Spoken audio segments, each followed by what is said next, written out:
Preface. The book prefaced by the following pages treats of a subject which I originally intended to deal with in a single chapter of a more comprehensive work on the social history of England. However, the importance of that subject soon made it necessary for me to investigate it separately. The condition of the working class is the real basis and point of departure of all social movements of the present because it is the highest and most unconcealed pinnacle of the social misery existing in our day. French and German working class communism are its direct, Fourierism and English socialism, as well as the communism of the German educated bourgeoisie, are its indirect products. A knowledge of proletarian conditions is absolutely necessary to be able to provide solid ground for socialist theories, on the one hand, and for judgments about their right to exist, on the other, and to put an end to all sentimental dreams and fancies pro and con. But proletarian conditions exist in their classical form, in their perfection, only in the British Empire, particularly in England proper. Besides, only in England has the necessary material been so completely collected and put on record by official enquiries as is essential for any in the least exhaustive presentation of the subject. 21 months I had the opportunity to become acquainted with the English proletariat, its strivings, its sorrows and its joys, to see them from near, from personal observation and personal intercourse, and at the same time to supplement my observations by recourse to the requisite authentic sources. What one have seen, heard and read has been worked up in the present book. I am prepared to see not only my standpoint attacked in many quarters but also the facts I have cited, particularly when the book gets into the hands of the English. I know equally well that here and there I may be proved wrong in some particular of no importance, something that in view of the comprehensive nature of the subject and its far-reaching assumptions even an Englishman might be unable to avoid, so much the more so since even in England there exists as yet not a single piece of writing which, like mine, takes up all the workers. But without a moment's hesitation I challenge the English bourgeoisie to prove that even in a single instance of any consequence for the exposition of my point of view as a whole I have been guilty of any inaccuracy, and to prove it by data as authentic as mine. A description of the classical form which the conditions of existence of the proletariat have assumed in Britain is very important, particularly for Germany and precisely at the present moment.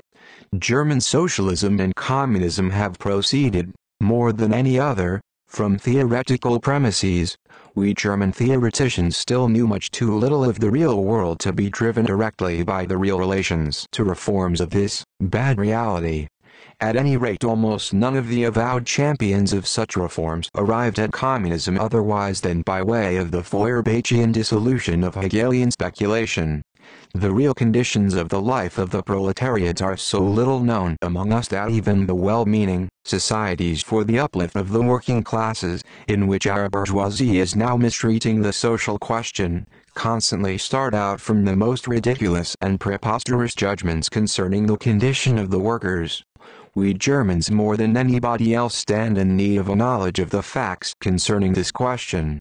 And while the conditions of existence of Germany's proletariat have not assumed the classical form that they have in England, we nevertheless have, at bottom, the same social order, which sooner or later must necessarily reach the same degree of acuteness as it has already attained across the North Sea, unless the intelligence of the nation brings about in time the adoption of measures that will provide a new basis for the whole social system. The root causes whose effect in England has been the misery and oppression of the proletariat exist also in Germany and in the long run must engender the same results.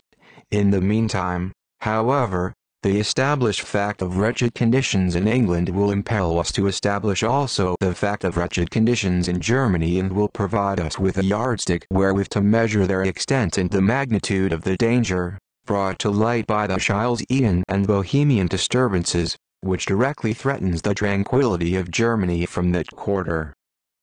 Finally, there are still two remarks I wish to make. Firstly, that I have used the word middle class all along in the sense of the English word middle class, or middle classes, as is said almost always. Like the French word bourgeoisie, it means the possessing class, specifically that possessing class which is differentiated from the so-called aristocracy, the class which in France and England is directly, and in Germany, figuring as public opinion, indirectly in possession of political power. Similarly, I have continually used the expressions working men, Arbeiter, and proletarians, working class, propertieless class, and proletariat as equivalents.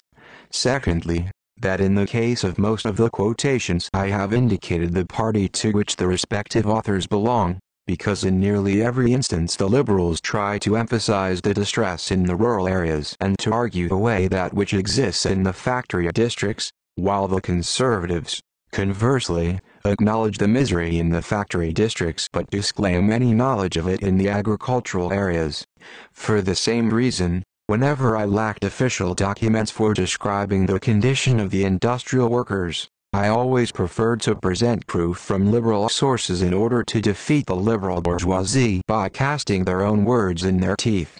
I cited Tories or Chartists in my support only when I could confirm their correctness from personal observation or was convinced of the truthfulness of the facts quoted because of the personal or literary reputation of the authorities I referred to. Barmen, March 15, 1845.